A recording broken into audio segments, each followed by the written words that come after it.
Hey, welcome back to Evil's Comics. I'm Evil Mike. This is a very late review from the last two comics that I picked up last week. It is Beta Ray Bill, issue number 4, and WitchBlood from Vault Comics, issue number 4. The reason it's so late is because I was still behind on reading issues 3 from both, so this is going to be a very quick review on issues 3 and 4 from both Marvel's Beta Ray Bill and Vault Comics WitchBlood. First up, Beta Ray Bill. I've been all fan since day one. I've loved Beta Ray Bill so far. The art, the story, everything about it. I'm not going to go into big detail from the first two issues, but basically we're with Beta Ray. He is teamed up with Scourge, Pip the Troll, and Scuttlebutt, his ship, and he's trying to get his new weapon. His weapon was destroyed by Thor. He tried to go back to Odin, the Allfather, to, make him a new Stormbreaker. It didn't happen, but it has been mentioned that no one's using Surtur's sword Twilight, so he's on this mission to try and obtain Twilight, kind of like a challenge of the gods type thing. They arrived at a point in this journey in a weird space, but Scuttlebutt has for some reason awoken as an entity, like she is evolving, and all of a sudden, she was already intelligent to begin with, but right here you can see her, but she's taken shape and form. At the same time where they are close to this one planet, and there's this primitive race you can see like down here, but they are they admire this god named Blaze. It almost looks like Surtur. We are getting closer to Surtur's world, his realm. So as they get here, his ship is being attacked by these creatures that are trying to make a sacrifice for their god Blaze. At the same time, we have Beta Ray, and he's trying to figure out what's going on with Scuttlebutt. Pip and Scourge, they're putting their 2 cents in. Trying to get away from the destructive force from these this primitive race that aren't so primitive. They have weapons and technology, but they end up crash landing in some lava. They end up like diving. The ship ends up taking like a lot of damage. Scuttlebutt's trying to take care of the ship. At the same time, she's trying to cozy up to Beta Ray. I will say I hope this is where it's going, because in the beginning he kind of wants to revert back to normal as his normal Corbinite self so he can date. He's a romantic at heart, and he wants that significant other in his life, and I can relate to that. Come on, man. I want Beta Ray to have some love. And they're kind of hinting at that Scuttlebutt is kind of taking has always had a love for Beta Ray, and she's revealed that she's recorded like every moment that they've been together, and she tries this little thing right here where you'll see them, they're playing like ping pong. She's trying to open up to him, trying to gather that she is an ally and a friend, and even though it's a weird circumstance or whatever, it's still okay, and they just kind of have to just keep going and see where it leads them type thing. She doesn't know what's going on, why her components are reacting to this universe in this fashion, but she does reveal that she has a gift for him, and that she's been holding this gift for a long time. But right here in the panels you can see she like splits apart, and she actually does give him a new axe. It's like a futuristic type axe, and we do actually get to see him use it out on trying to protect the ship.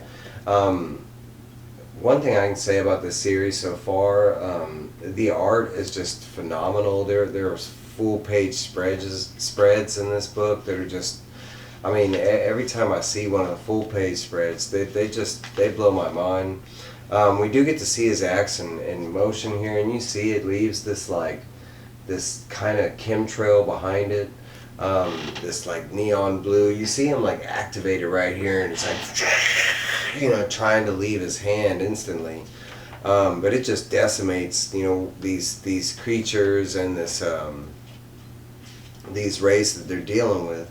They eventually they go low. They descend in the lava, kind of like submarines type. And at the very end of this, And yes, there's going to be spoilers because I'm trying to catch y'all up to the fourth one.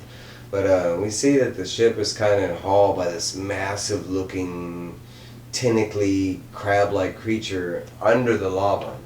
So that was issue number 3. So picking up right where we left off from issue number 3, we got issue number 4. And the art and color is done by Mike Spicer, I think that's how you say it. Okay, so we come into this one, and the ship has been taking hold of this like creature thing, and something has gotten into the ship. It takes you a little while to figure out what's going on, but it will just show you like the opening pages, and it's going through like different moments of Beta Ray's, you know, life and stuff like that, like him turning into Beta Ray from Corbinite into this horse, this cybernetic horse thing. I never get the cybernetic part of it. They always say that, but he always looks organic and just like a being, a person, you know. I don't know where the cybernetic part comes from. If y'all do, y'all let me know. But basically, the ship is like whatever's, because they do show, and some more of that amazing art, you know, with this creature, and they show that he's trying to figure out, you know, what's going on with the ship, and he pops out and he's like, oh God. And he goes back inside, and he, you know, they're figuring out that that some alien has, something has gotten in with the ship's memory, and it's messing with everything that she recorded over their time. Like this panel over here is his first, you know, it's a callback to his first meeting with Thor and him whooping Thor's ass. But they go off, and it's most of his horrific moments, because even though that was his first encounter with Thor, it did leave a bad taste in Beta Ray's mouth. Over here on this panel that I'm clicking at, that's like, you know, when you know, scientists and stuff were like dissecting him and pulling him apart and stuff like that. We see a lot of different moments like that, and this is those spreads, those full page, man, that's just amazing, beautiful. I mean, so much detail, so much going on, so many Easter eggs, I love it. But basically, Beta Ray and you know, a Scuttlebug in her new forms, they do end up finding you know, the problem in the ship, and Beta Ray quickly takes care of it using his new axe. And I will say this is a book that I will be picking up tomorrow, but haha, a little hint for some of y'all people out there. But basically, they do finally get to the bottom under the lava, and it's more lava under the lava. But we do get down here, and he runs into Twilight, and another amazing full page spread, and you can see Twilight over there.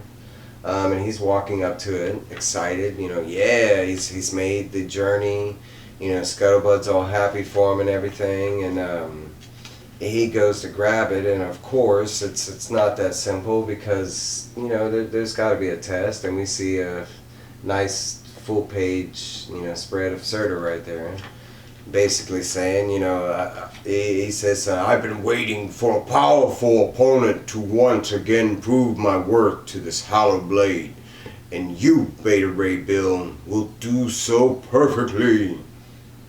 And it says to be concluded, because I think this might be just 5 issues.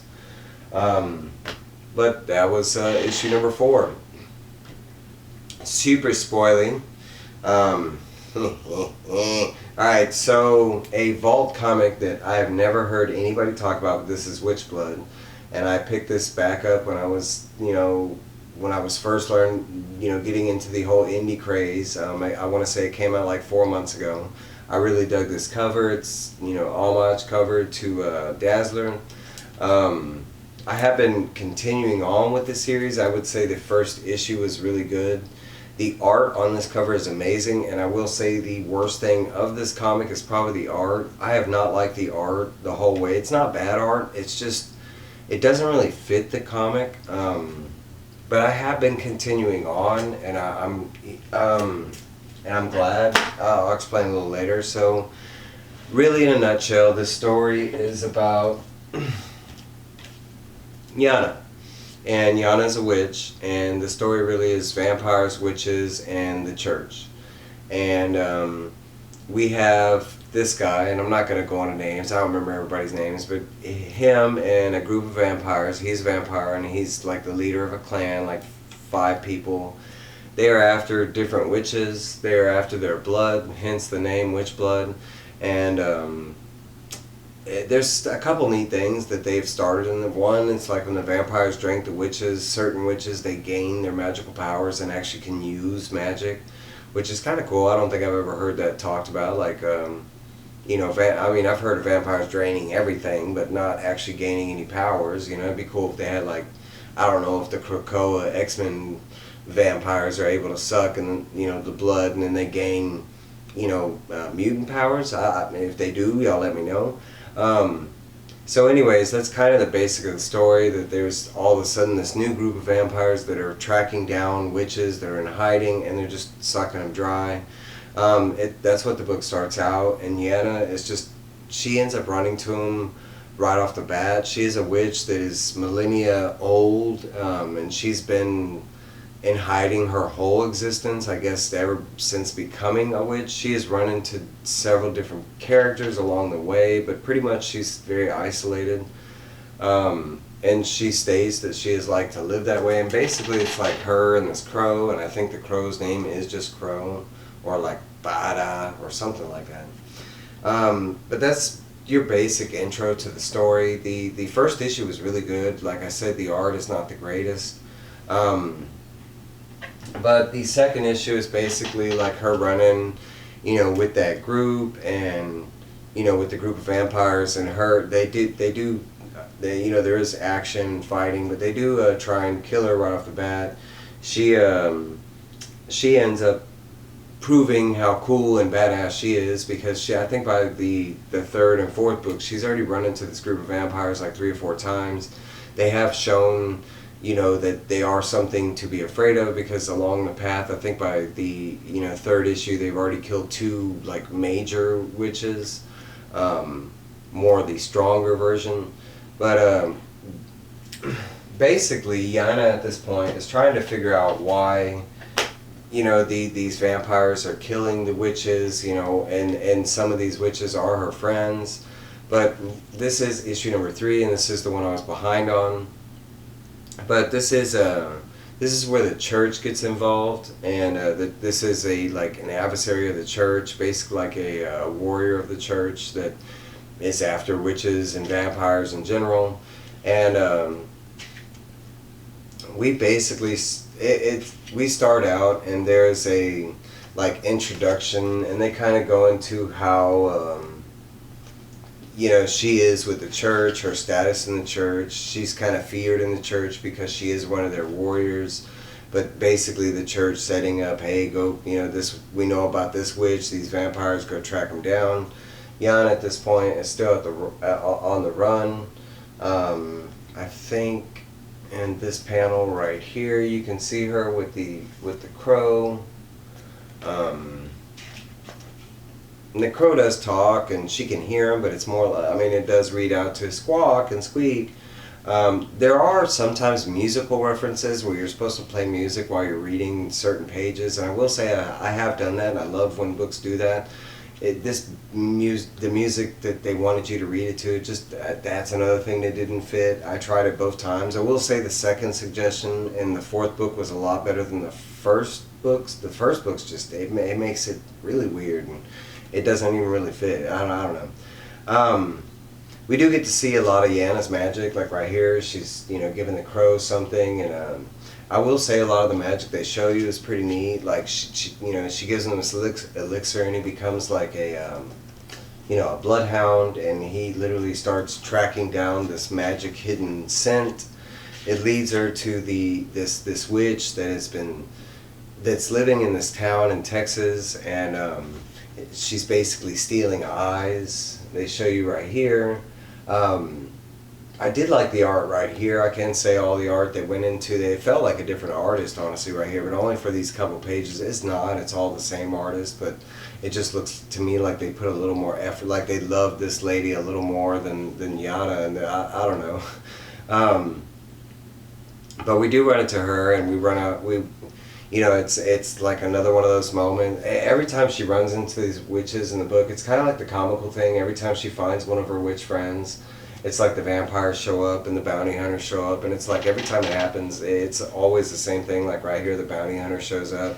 This is Yana's first introduction to this bounty hunter. The bounty hunter comes off all like badass and everything at first, and Yana's like, dude, we're millennia years, old, and you're like 30, how badass can you be? And she actually does give Yana a runaround for, her money, and shows that she is pretty badass. And I will say there's a lot of comedy that goes into it. I think that's why the art style is like this, but it still just doesn't fit the book. But I do like all the comedy. Like right here, Yana's throwing, in this bottom panel on the left, she's throwing like some eyeballs in that girl's face. She's like, here, take some eyeballs. And the girl's like, ew! Yeah, I mean, it's got some, they're not corny, it's just, common comedy. At the end of this one, while they're going through, we do this other entity that has showed up, and this is another bounty hunter, and she's shown up in a couple of the issues, but no real description. That's basically like she saves Yana from this religious warrior at the end of that book, and that's where this one starts off. At the same moment, that's when just like everything else, like right as Yana gets done with that situation and she's being saved by this person, guess what? Those vampires show up. These are those guys that I was talking about. This is the clan, the 5 of them. And let's see if they even say his name. I think his name is like Jonas, the main vampire, Jonas. Because he's got some weird clan vampire name like Jonas and the Flower Corporation or something like that. I will say it's not a bad read. It's a fun read. The only reason why I would have stopped it would have been money reasons, not because it's bad. It's actually a good and inventive story. There's some neat things, like the bounty hunter was riding around with this horse, and the horse had lights all strapped around it, and she hits the vampires, and the vampires are like, oh God, like the lights, that's what's going on right here in the first page, and they're all running away like, no, we gotta run, and for some reason, I don't know why, but they come back with this like disco ball right here where I'm clicking my fingers, but to reflect the light that the horse was casting. They end up killing the horse, poor horse. But they even show you that the weird disco ball that they found is bulletproof. They I guess some liberties are, I don't know. Every disco ball that I've seen, man, you drop that sucker in a second, they just shatter, But they have a bulletproof disco ball, so y'all let me know if y'all know about any bulletproof disco balls. And they also use it in like a Captain America shield type, because it looks like it knocks this girl back like a mile. I mean, I want one of them disco balls. So I had mentioned something earlier that the first issue was really good. Second and third are kind of like fillers. There's no, they are fun, but there's no real meat of the story, not until the 4th book. And that's why I'm saying I'm kind of giving books the 5-book chance now, because I used to give books three books and a chance. And if it didn't catch me or keep me going by then, I usually cut it by then. I'm starting to see that you kind of need to make it to the 4th and 5th book, because like right here, during this fight, she ends up taking this potion, and we really get to see some of Yana's powers, and she becomes this elemental thing. She ends up destroying the whole town. She ends up ripping one of the vampires' eyes out. Like, it's a lot of mass destruction. At the same time, when she does this, she uses so much magic, it gains and we get a lot more of the story at this point, but it gains the awareness of this group over here. You can see she's coming from this floating city that appears in the sky, and she is a vampire, but it later on it shows up, and at first it seems like she was gonna be friends with the other vampires and stuff like that. That's not the case. The vampire that does show up on the vampire bat from the floating city is more like a uber fan of Yana, because she used so much magic and hasn't seen it in millennia. the vampires get scared from the new this new woman right here, and they take off. They also like are heading to the next witch they need to kill. They go into a lot of the backstory, because right here, you know, after Miss Beautiful shows up and on her vampire bat thingy, she ends up taking off. Like right here, she basically says, "Hey man, I think you're sexy. I love you. You know, it's so crazy that you used all that magic. I just want you to know, I'm an Uber fan. You know, oops, you had something going on. You were fighting some vampires and some bounty hunters. Let me let you get back to that. I'm sorry." You know, and then she kind of takes off and says she'll come back with a proper introduction the next time. You know, so the vampires took off. The bounty hunters and Yana are left here to kind of talk about things. The bounty hunters, I mean, are still going after the witch, and Yana's like, "Look, I could kill y'all right now," but she was like, "Let me explain some things." And she goes to this thing. They have mentioned like this head witch, and that the vampires are trying to find and get to. And Yana, on the same level, is trying to find her too, because it's an old friend, and she's supposed to be the first witch, Esme. So she kind of goes into this whole backstory, and that's what this is. And they kind of talk about what this floating city is and who those people were. And basically, Esme turns out to be this alien that gave witches their powers, the first witches, and it was like some of their blood. And their blood was like, you know, it like supercharged them and gave them these powers, and they became the first witches.